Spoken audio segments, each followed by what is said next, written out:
This podcast is brought to you by the Association for Coaching, the world's leading international professional body which is advancing coaching in business and society worldwide. My name is Maxine Bell, and I am delighted to introduce you to a new series, A Day in the Life of.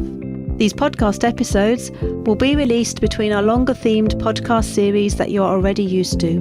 We've been interviewing coaches for a while now under the theme A Day in the Life of for our LinkedIn newsletter, and they were so well received we wanted to offer them to a broader audience.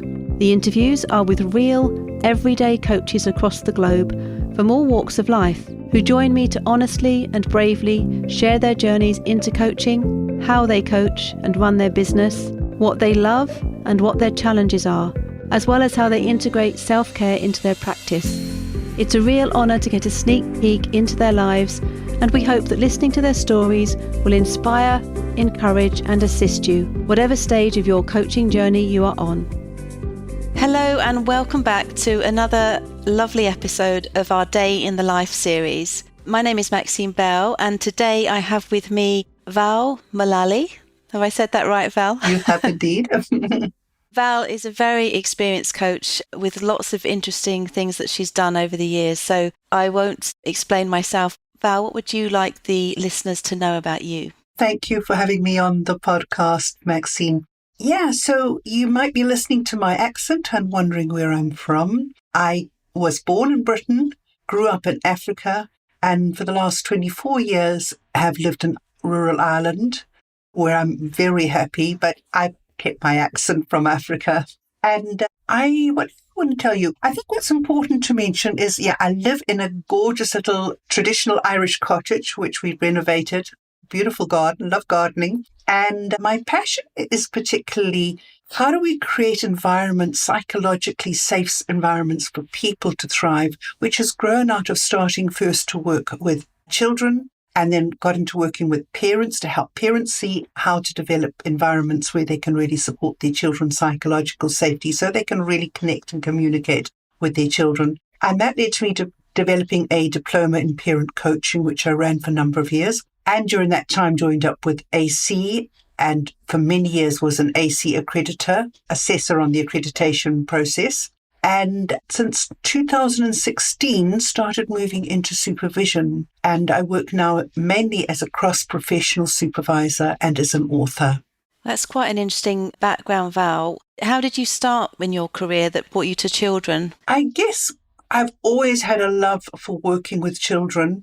And right from 13, I was involved in projects with working with young children and went on to train as a teacher. And so my first career was in teaching. And when I was heading towards 40, I actually took an emotional dip, which I never thought I would. I always thought I was well grounded. And I reached the point where I realized the only person who can actually make me better, make me happy again, is me, myself. And I started doing a lot of reading and researching around emotional intelligence. And the more I learned, I started thinking, if I'd known this stuff years ago, what a difference it would have made in my life. And I also started thinking, this stuff is actually easy to learn. We could be teaching this to children. I was principal of an early education centre and asked permission of the board to be working with small groups of the young children around emotional intelligence. And the kids just loved it. They just lapped it up. It was like, here's an adult who gets us. And then I found myself needing to meet with parents and say, ask the child's permission when they've been talking to me about anger or whatever and say, can I talk to your mum and dad about this? And then have a meeting and help the parents understand how to respond in a way that was helpful to the child. And this sort of was taking too much of my time. So I started doing workshops then for the parents and having workshops so that I could help a lot of parents to understand this. So by the time we moved to Ireland in 2000, I said to my husband, I'm not going back to teaching. I actually know I need to focus on supporting parents to work with their children and how to be present in a way that really connects with your child. And the next few years, I did a lot of further study, including a master's degree in holistic development. That's when I started finding my way into coaching and then developed the diploma in parent coaching, which helped other people to learn how to take this approach. Wrote several books along the way, which are on Amazon around how do we work with children in a helpful way. And then moved more and more into the coaching field But over the last few years, really came to the realization, if I'm working as a supervisor, I can support those people who are then supporting the parents who are then making a difference in children's lives. So it feels like I can have bigger impact in what's really my passion for creating environments for children to psychologically thrive by being in the supervision field and by continuing to write books. Currently working on a book regarding reflexive listening, a guide for transformative supervision. That's the current book that I'm working on. And the question you were asking, it felt like I went a long way around, sorry. No, I think it's really interesting to hear people's journey into coaching, what they did before and what they bring into it. And you bring something that's not very common in the coaching world. I don't think some coaches listening out there will know there's such a thing as parent coaching. They'll know that you can take coaching into any arena, but I think parent coaching is very specific, potentially very powerful. And certainly, I think I've said to you when we spoke in our informal chat, I've got quite a strong passion for us all dealing with that hurt child and looking at our parenting and what harms a child as they're growing up that then creates the adult. We're in a cycle in the world, aren't we, that's obviously needing a lot of healing in some areas. And I think parenting is definitely one where we need a lot of help and support. So yeah, very interesting area. And I think, as you said, an area that particularly interests me is recognizing that a lot of children are challenged with sensory sensitivity. And I've actually done a TEDx talk on this. And just last week, I was on an AC call where we were discussing neurodiversity in adults and this whole thing of the child within. And the very erudite lady who is herself on the neurodiverse range, aren't we all in some level? She was expressing that she found Gabor Mate's work didn't quite fit for her because he's too much trauma focused and we're not all coming from a trauma background. Those, she was saying we as a neurodiverse people. And I was thinking, although I didn't have time to take the conversation further because there were other people involved, an expression I often use is trauma can also be death by 1,000 pinpricks. In other words, when a child, for instance, experiences rejection because they're in some way different, particularly around sensory sensitivity, so often they can't cope in what we think of as being a normal and okay environment. And then it'll come out in their behavior and they often get shamed or blamed in some way for the behaviors, which are actually just reacting to what's going on for them. But if we can see, well, actually, it's almost like a chicken or egg, which came first context, because maybe the whole thing with the sensory sensitivity and the way people react to that then does have a traumatizing effect on the child. And so this whole thing, I think there's a very close thing. So I do think Gabor Mate's work can be very helpful work to understand more deeply the whole thing of neurodiversity. Scattered Minds particularly is a good read. The Myth of Normal, another one. Yes, I agree with you because I personally think because it indicates in the world that most of us have had some trauma of some form, and it doesn't all have to be about severe abuse or neglect. Exactly. Like you said, I definitely relate, and I think many out there will relate to the death by 1,000 pinpricks. I think grief we have over not being allowed to be our real selves in some form is a lot to do with things that happen to us as child, whether that's being moulded into what our parents want us to be in some way or being rejected. I think that is a trauma, and I think most of us can relate to that on different levels. Yeah. And of course, AC's just done this big conference, which went so very well, around mental health and well-being. And part of that was recognizing that we need to be very clear we're not therapists. And yet at the same time, as coaches and as supervisors, sometimes we do need to just glance in the rearview mirror to see what was behind, but not to go back there and trawl all into it. But to give you an example of that, I did further training. I'm trained both one-to-one supervision and also group supervision. So I did a diploma in group supervision about 18 months ago.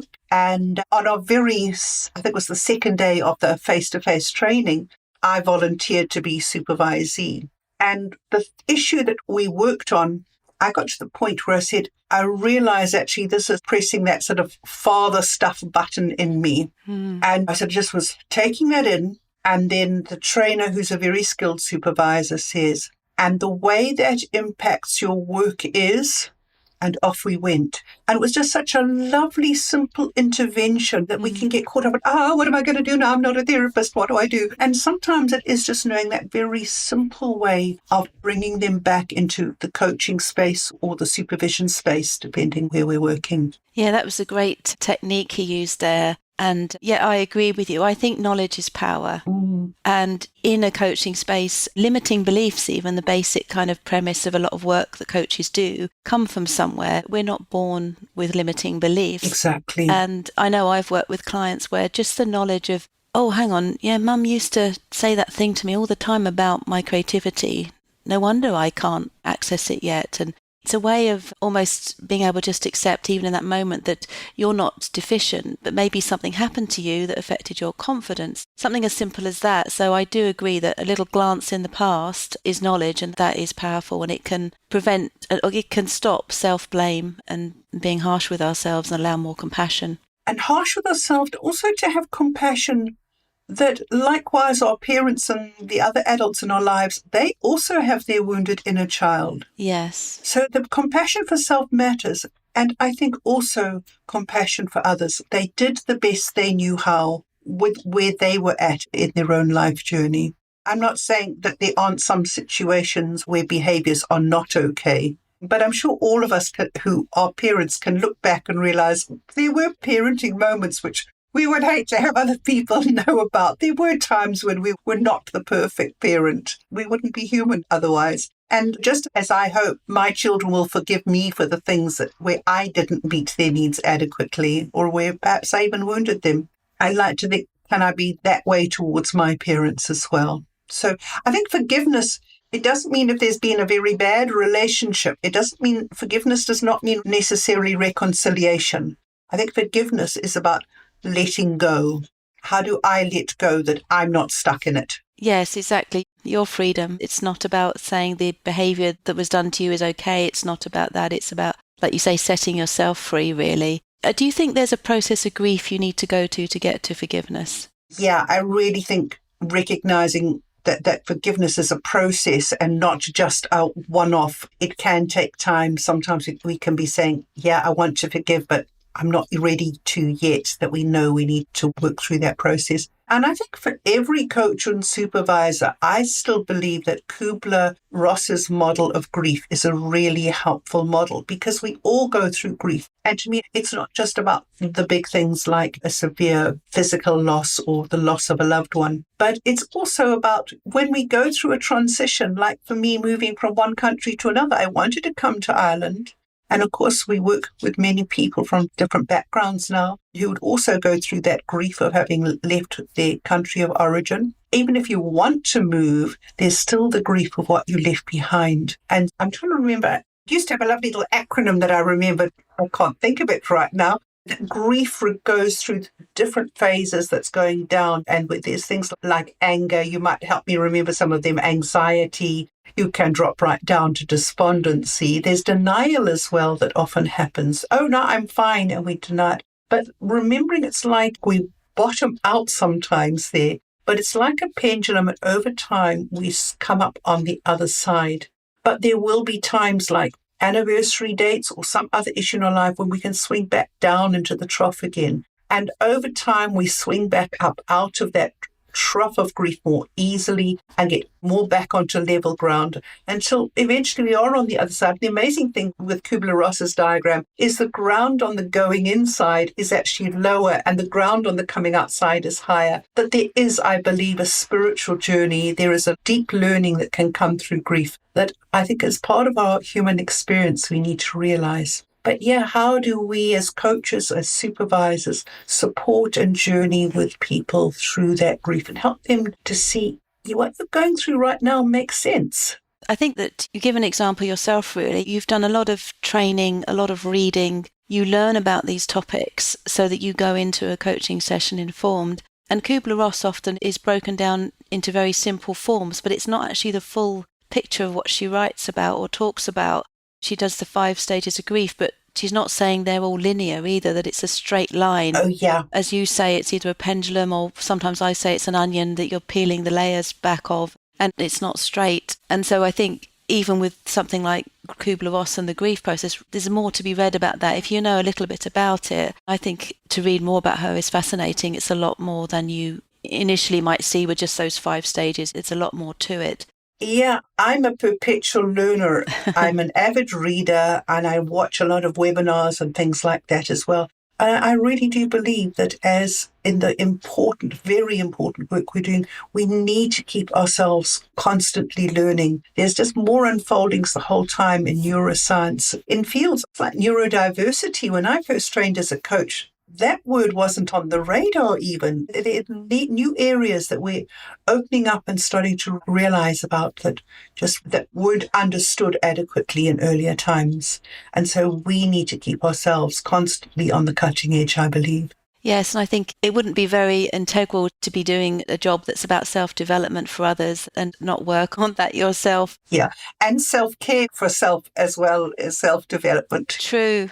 I hosted the mental health podcast series earlier in the year, which then led to the conference, and we did a whole episode on self-care for coaches with Anthony Eldridge-Rogers, and it was quite a deep conversation and very interesting because it wasn't as simple as I go for a walk every morning at 6 a.m. There was a lot more to it, and he had quite an interesting perspective on an individual level, but also within yourself, within a community and the community around you, which was really interesting. I'm glad you mentioned that. And to me, one thing I love when you say that is the shifted association for coaching has made from referring to coaching supervision and now changing the language into coach supervision. Because if it's coaching supervision, it's just like we're just focusing on just what happens within that coaching session. But each one of us as a coach is so much more than just what happens in the session. So I prefer Patterson's phrase of alignment of true self, role and context. We need to have a space in our supervision where we can stop and look at what is going on for me, what's the bigger picture. And so having a supervisor who can help us to just step back out of the frame of our own lives to look at the bigger picture. I love to spell the word supervision, super, and then with a capital S, capital V, supervision. Oh, yes. We're not just looking at that one little thing, but how do we help people to step back, look inside, consider what's going on in the other person, look at different perspectives and so on. Yeah, because in the end, it's a human being in the room with a human being. Exactly. It's a collaborative relationship in supervision at its most helpful. Yeah, that's a really good point. And it's one of the reasons why I wanted to do these conversations with coaches is to also show that humanity and that human being. And because not LinkedIn or any of the other things can often present a professional facade of any career, not just coaching, flashy numbers and flashy statements sometimes. And it's not that some of those things aren't true. People are very well qualified and very well trained. But for me, I think this is just my personal view. This is not an AC view, but a personal view that to really make this world a better place, we need to get more sensitive to that humanity again and our vulnerabilities and our different personalities and all these different aspects that we can celebrate as much as reflect on. And I do believe that is what supervision ideally is doing. And what you're touching on there is those qualities that need nurturing that are not measurable. The love, the joy, the so on. How do you put a quantity or quantification on those things? And it's really interesting to see, and I do hope it's something AC will continue and significantly lobby for, is getting supervision actually recognized. Any supervisor listening in is likely to be agreeing with me that if you want to put yourself on LinkedIn as supervisor, there's nowhere you can put yourself as coach, but there's nowhere to put like reflective supervisor or coach supervisor within your description on LinkedIn, you know, with little boxes you can tick yes. Coaching and so on. Likewise, you go for professional indemnity insurance and they say, what do you do? Oh, I'm a cross-professional supervisor. Oh, what's that? They don't even know what it is. And, oh, we could put you as a coach, could we? And you, okay, because they don't know where else to put it. And so there's still a real lack of knowledge in the world around what cross-professional supervision is. Reflective supervision is another term I like to use, and how it can really serve us. And it's how it has developed into a profession in its own right. I agree. I think in general, those lists of careers that pop up on different websites or insurance companies are very limited and are very out of date with where different professions have gone, including coaching. And in fact, when I've rung up for things like that, even having to describe what coaching is to quite a few people still is interesting. So, yes, definitely more information needed. Yeah, and I think coaching has travelled quite far along that road, but certainly there's still a lot of work to be done in just helping people to realise just how significantly helpful coaching can be for the coach. I don't believe that supervision is a optional extra nice to have. I think supervision is absolutely foundational to, as you say, being present in a way that really holds and supports and values people. Yes, we have so many guests on the podcast that always reiterate the value of supervision, the importance of it. And those that have supervision saying it's the best thing they do. It's the place where they grow most. I think it feels like we go on about it a lot, but there's a reason for that, a very solid reason. Yeah, if you know good news, you want to share it. Yeah, exactly. And I've worked in areas in my previous career where supervision was a must. It wasn't coaching, it was to do with mental health and safeguarding and working with young people and things like that. So in the therapy world, you have to have a certain amount of supervision and many careers. Do you think, this is a bit provocative maybe, and we had a recent conversation with the AC that went live on a webinar about regulation. Do you think that coaching is heading that way? Do you think it's necessary? I would love to see it being a requirement. And at the same time, what I like with the approach towards with it being mandatory for accreditation with AC, you still are choosing your supervisor, you're finding the space, you're taking responsibility for yourself. So I think I would love to see it as in any other profession like counseling, therapy, etc., that it is a requirement. But I believe we need reflective supervision rather than a clinical model of supervision.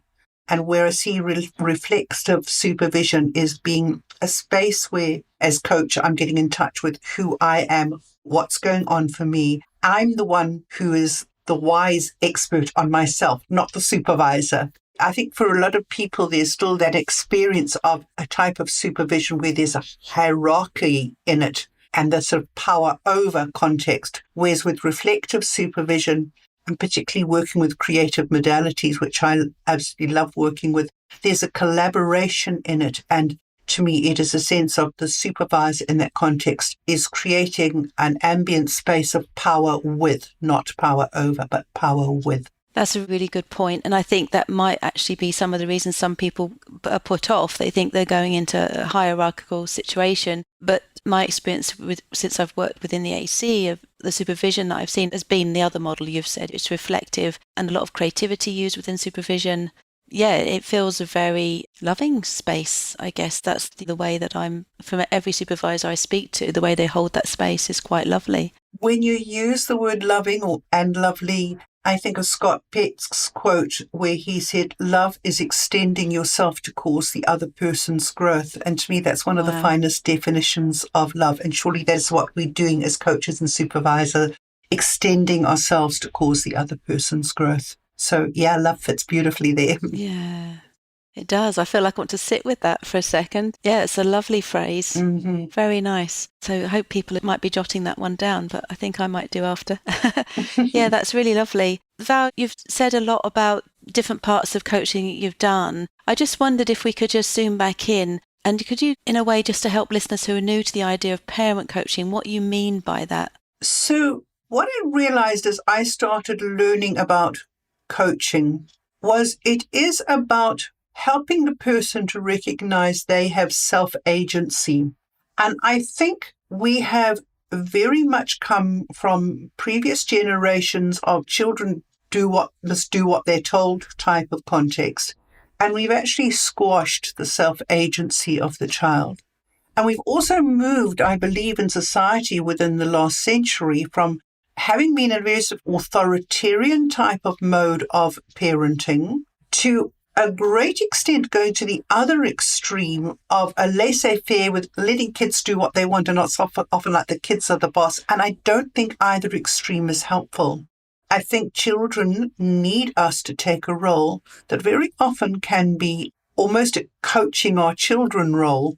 But how do parents know how to do that? So if they are working with a parent coach, the parent coach, I think it's one of the most challenging areas of coaching, because in other areas of coaching, you're working with the person themselves and you've got these little people in the room, although they're not physically in the room, but they're in the room and helping the parent see two aspects.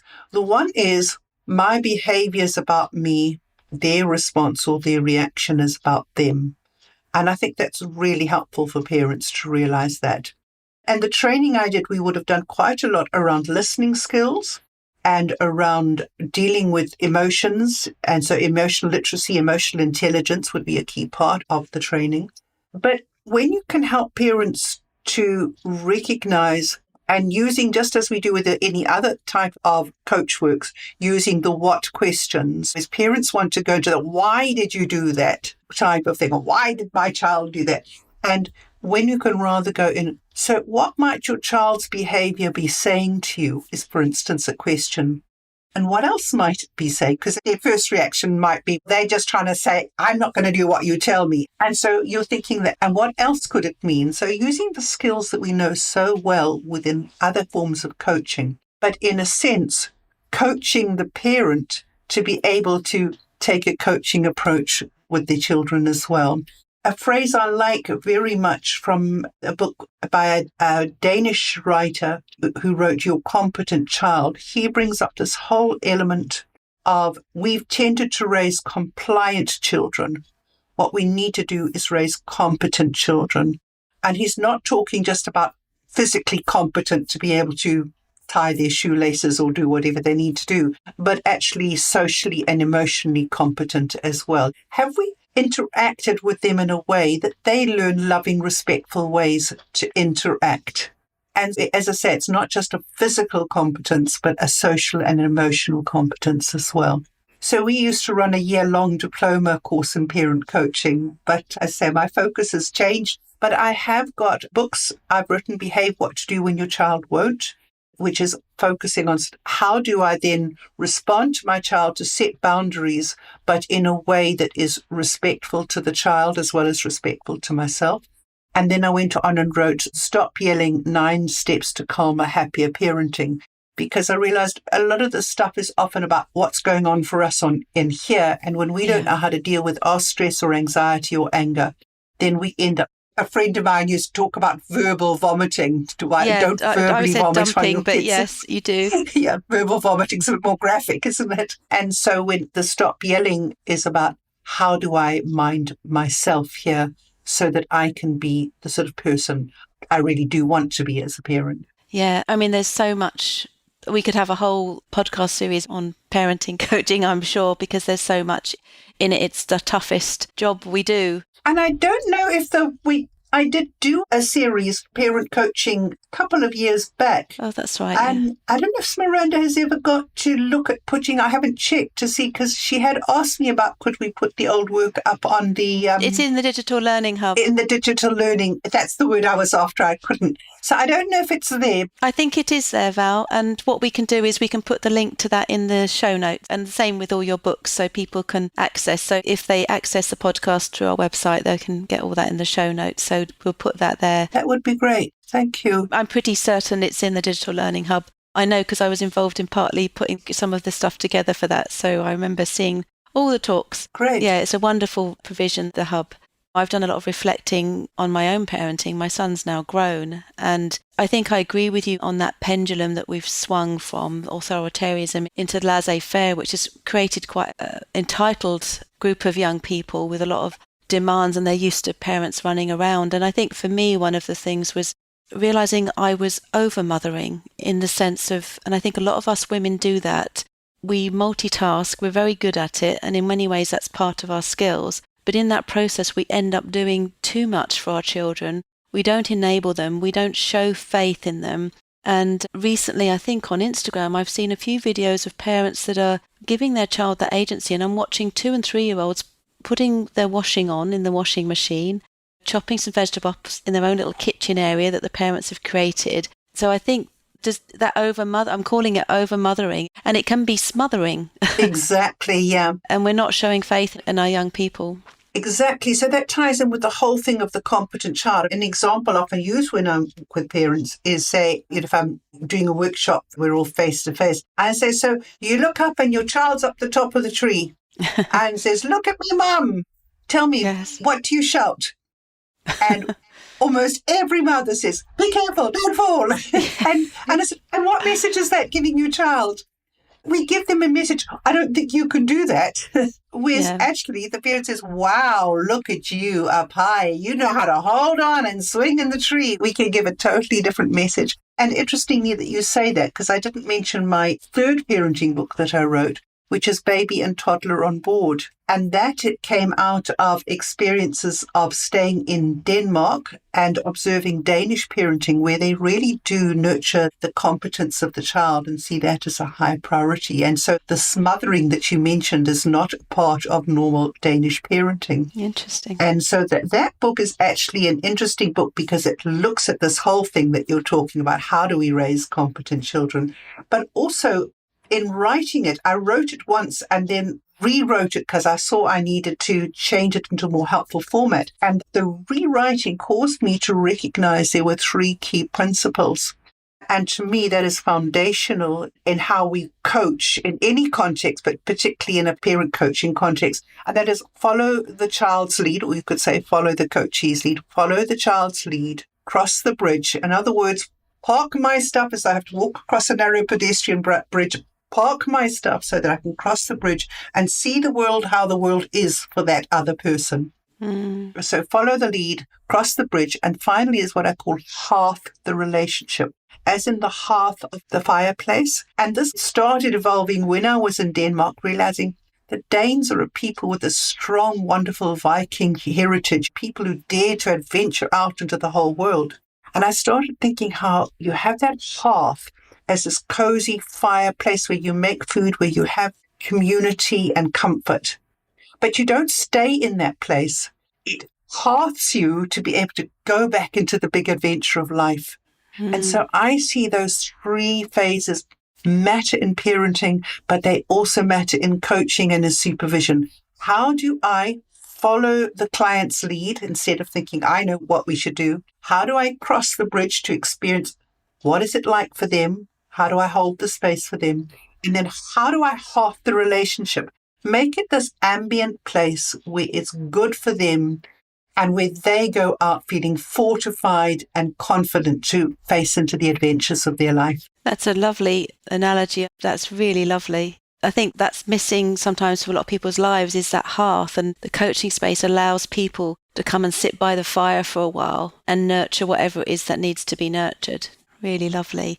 I feel like I could ask a lot more questions about the parenting coaching. Because of time factors, I won't, but I hope that we've raised enough curiosity, because I think it might be an area of coaching that people not have thought about. And yet it's such an area of potential and power in the sense of what change it could create in the world by giving parents the agency to give their children agency, to use coaching skills and bring coaching skills into family life. If you believe in coaching, then what more precious area could you almost go into? And it is, because of the sort of double layer of it, I think it is a more complex area of coach work than regular coaching. But as you say, one that can really make a difference in society that is so needed at this time. And I was just remembering actually that I probably did parenting coaching without calling it that. I worked as a family support worker for a while, and we used brief therapy, which is pretty much like coaching. Before coaching was more popular, and that same thing of using coaching questions and going into people's homes and taking them on that journey you've just described. Even the incident where you said about the being on top of the tree. Again, it's that in that moment that parents projecting their fear onto that child about what could happen. Exactly. And for those of us that are a bit older, I'm in my 50s, I was allowed to roam free as a child. There was some issues in my childhood, but they didn't have that parent over my shoulder all the time. Oh, don't do that, don't do that. We were climbing trees and jumping in hay bales and all these things.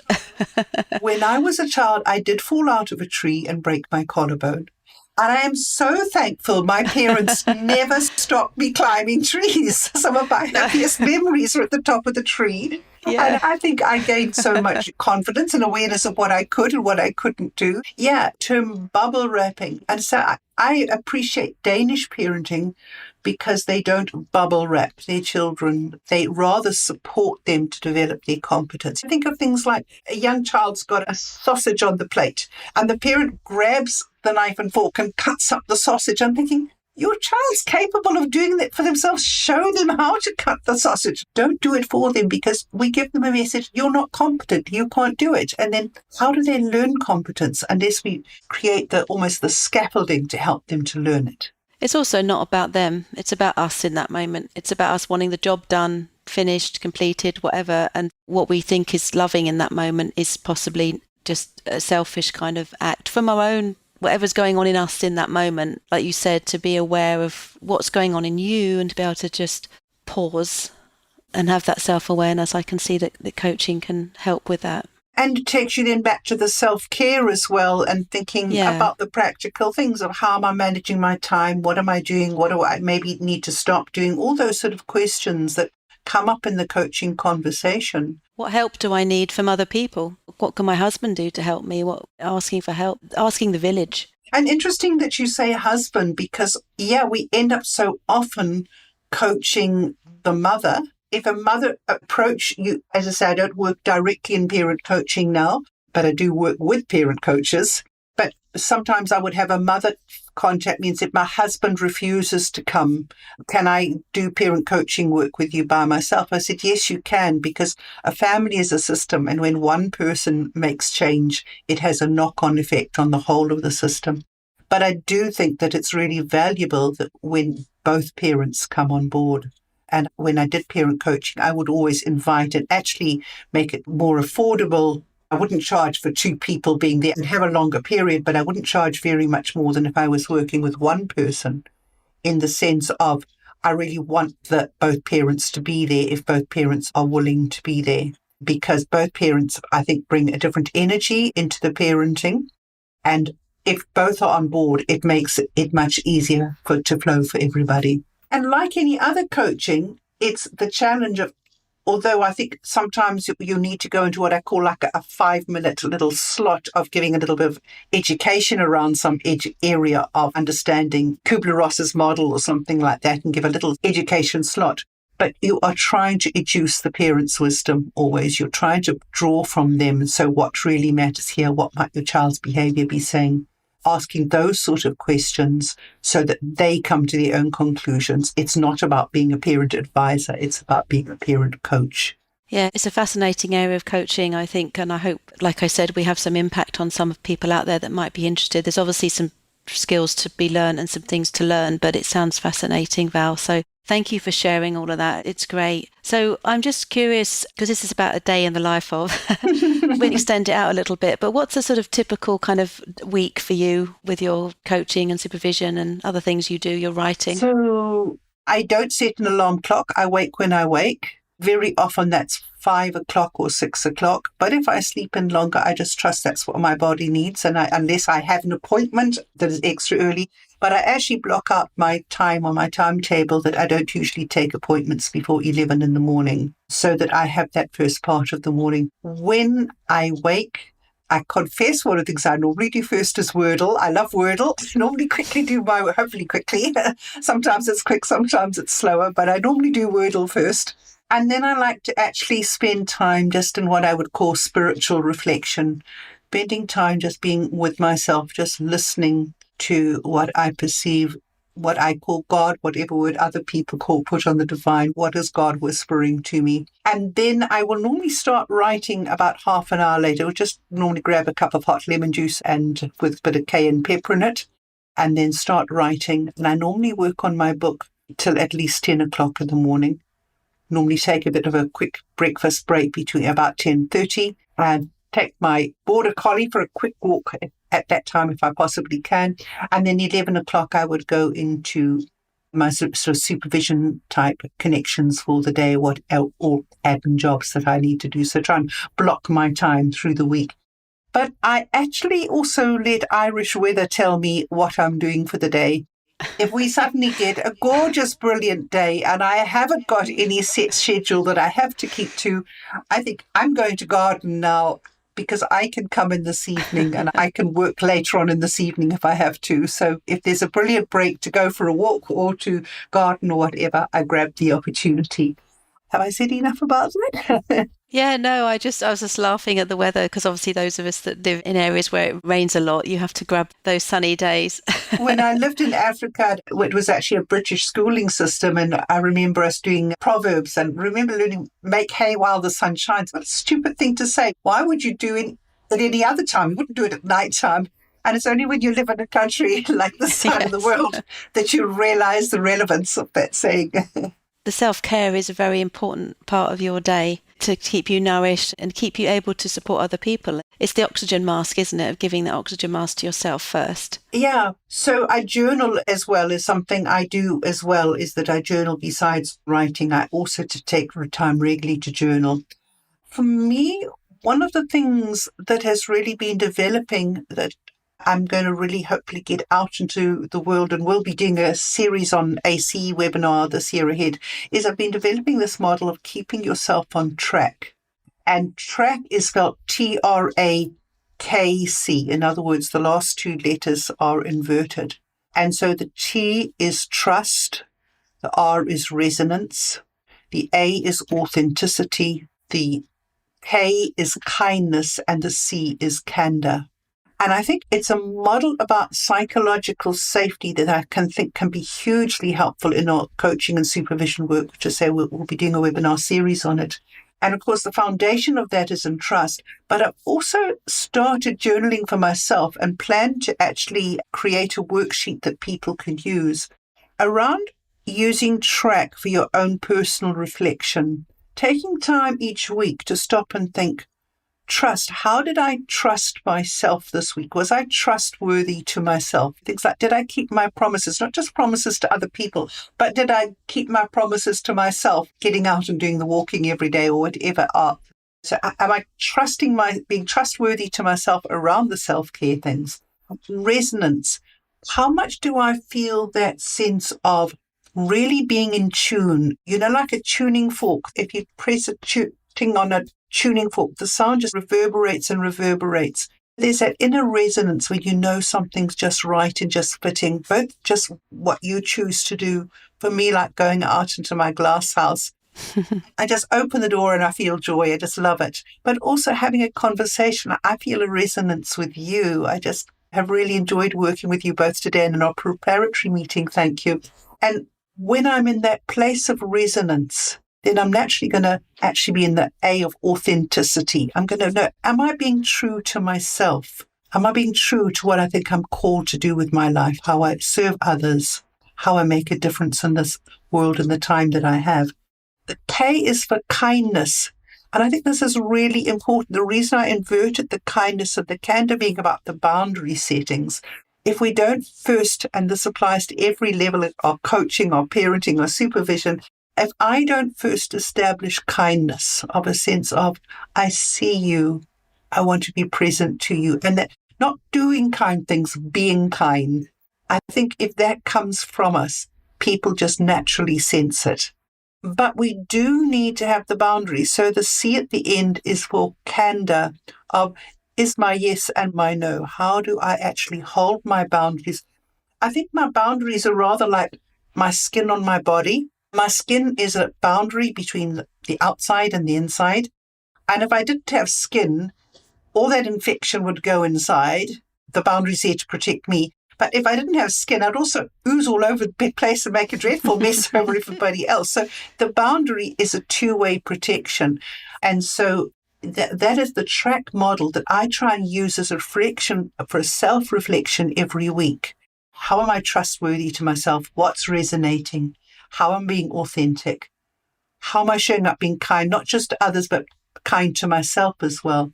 And how am I holding my boundaries, holding my candor? So when is the webinar series on that, Val, for those that might be interested? I think it's in June that it's starting. It's in my diary, but I don't have that on hand, but I'm pretty sure it's June 25. Keep an eye on the dates for that one. It's really interesting and it's making me think as well. I'm a little bit conscious of time. I knew with you that it would be a struggle to fit everything in because from our previous conversation. What's been your biggest challenges on your coaching journey and your career? Thanks for the question. I'm just thinking it through. I think to get out of my own way. What I mean is, ego for some people is being too big in the space and taking too much space. But I like to think also about the shadow side of ego, where I don't think enough of myself. And so I think particularly for women, a lot of men, I think, can be challenged with too big an ego space. But I think a lot of women can think too little of themselves and not step into the fullness of who they are and what they're called to do in life. And so we say things like, oh, no, I couldn't possibly do that. And we think we're being humble. No, we're actually not being humble. We're actually being on the shadow side of ego. Yeah. Because we need a world where the feminine energy, an energy of caring, of sharing. I'm trying to think of the book that I read, and I can't think of her name now, but she gives this lovely, it's that book about, if I remember rightly, something to do badass with money. Maybe I'll find the title of the book and we can put it into put it the in notes. the show notes. Yeah. But she says in it towards the end how she and a whole lot of other American women go and support these indigenous people deep in the jungle. And they start telling them about how big everything is in America and how we're using up too much fuel and so on. And these women, she describes how they frown and look at us and say, so why didn't you tell your men to stop? And she brings out this lovely message that a masculine energy or tends to want to get out into the space and conquer in a sense. And a feminine energy is around hearthing relationship and the drawing in. And I think that message is such a powerful message. How do we embrace our feminine energy? And of course, men can have feminine energy too. How do we embrace our feminine energy to say, enough? We don't need the bigger this. We need to honor relationship, not just with ourselves, but our relationship with nature. We cannot survive without nature. It's not that nature can't survive without us so much as we cannot survive without nature. And so how do we learn to say that is enough?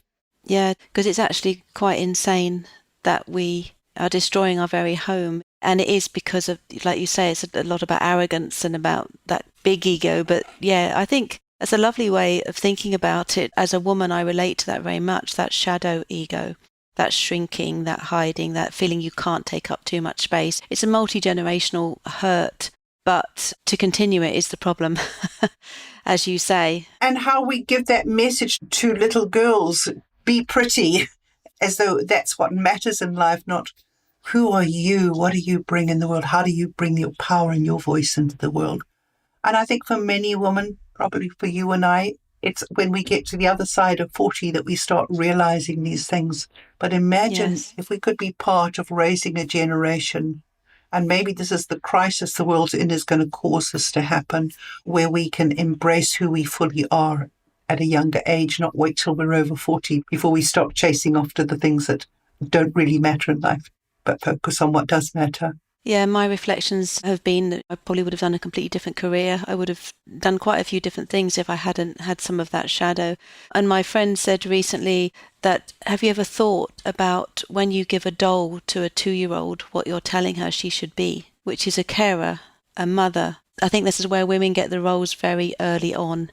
And I never thought about that. And I don't actually have a problem with with encouraging children to have that nurturing ability. Give them a science kit as well, maybe. Give them a science kit and a hammer as well. And let the girls go climbing the trees. Don't put them in the pretty dresses so they can't climb the trees. Yes. And give the little guys the doll. Let the guys know it's fine for them to be nurturing. Yeah, so to me, I think the biggest challenge is I can get overwhelmed at times. I've got to create structure for myself, but trusting that I can step into who I have the potential to be, which is a lifelong journey. Yeah, that's a great message and something that'll hit home with most, if not all, of the people listening. So what do you love most about your job?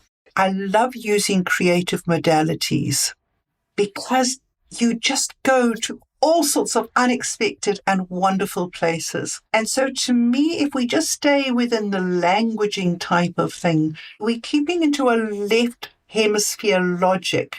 They say a picture says 1,000 words.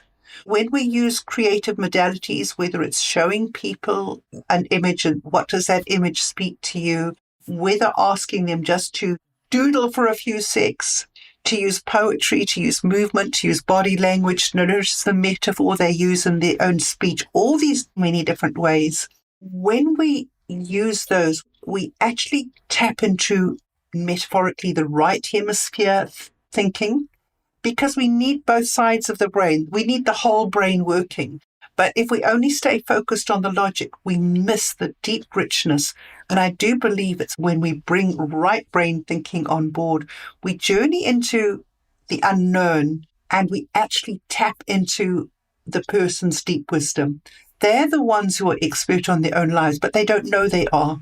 But when you use creative modalities, you open up a whole new world. Can I give you a quick example? Or do we need to leave it there time-wise? No, you can give a quick example. Let's go for it. So I was in supervision myself last month, and I had a supervisee who's in training as a supervisor who hasn't been coming through and doing what she had agreed to do. I took this frustration to my own supervision and shared a little, and then we thought, how could we work with this? And we actually use, I don't know if Gillian Walter's pictures around the seven-eyed, lovely work. We can put that link in as well for her book. And I chose the image, which is, if you know the Winnie the Pooh stories, one of the images she has is like the whole 100-acre woods. And I said, yeah, I think that's the picture I need to focus on. So we looked at that picture on screen and I said, yeah, I think I'm like Christopher Robin, because there was a little Christopher Robin standing there. And I said, feels for me like I'm Christopher Robin, and looked around the pictures, and she's Piglet right over there in that sort of depression area down the bottom of the map. And then my very wise supervisor paused me and said, Val, can I just ask you, I'm noticing the posture of Christopher Robin. What's that posture telling you? So this is a tiny little figure in a big picture. I said, oh, that's interesting. I hadn't looked at that. I said, hang on, I need to take that posture myself. So I stood up, and Christopher Robin's basically standing with chest thrust out, arms up, standing with his legs a bit akimbo, looking. And the first I thought was, oh yeah, he's like really enjoying looking out the world. And I stood in that pose and let myself drink it in, and then said, oh, I'm focused on what's happening right out there. I'm not seeing what's going on here. I'm not holding a space of compassion. And I thought a bit further, and I said to him, I must be scary. If I'm in this posture and the supervisor's Piglet, this Christopher Robin must be very scary. That's not how I want to be in the supervision space. And so that was an absolute aha that was transformational for me into how I was going back into supervision with what I was perceiving as a difficult client, to come in to see, no, how do I want to be? And it was actually both observing that and taking the body pose, which all unfolded. Neither of us knew where this was going to go. And that to me is the excitement and the love of working creatively in supervision, just opening doors and helping people to grow into their full potential. I'm totally with you. You probably know, Val, I started with the AC hosting a series on using creativity with coaching and ended up with the idea for the Creative Coaching Fest. So I'm totally with you. It's a modality I've used with all different work I've done with young people and other people. We need to get out of that left side of the brain that controls and manages things to get into the place what's really going on underneath. And that's the wonderful thing about coaching. You can be creative and you can use lots of different things relevant to your client, not relevant to you as such, but it's, wonderful. And it's lovely to hear you share that example of something that seems quite simple and playful. Yeah, playfulness, which, it's a wonderful thing. Gosh, it's been such a rich conversation.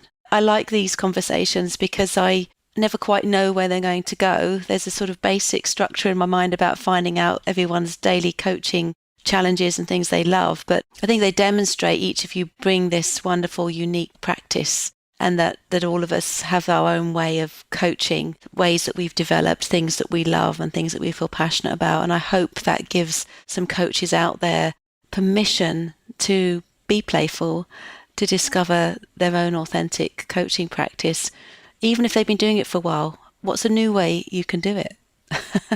Yeah. Yeah. So it's inspiring. Just before we go, is there anything you really would like to say to the coaches out there that you haven't said? I think I would say, don't overlook classic literature. I think there are some wonderful books. People are always reading the new latest thing, and there's some wonderful classic literature out there that is worth digging into. And I'm thinking particularly in the supervision field.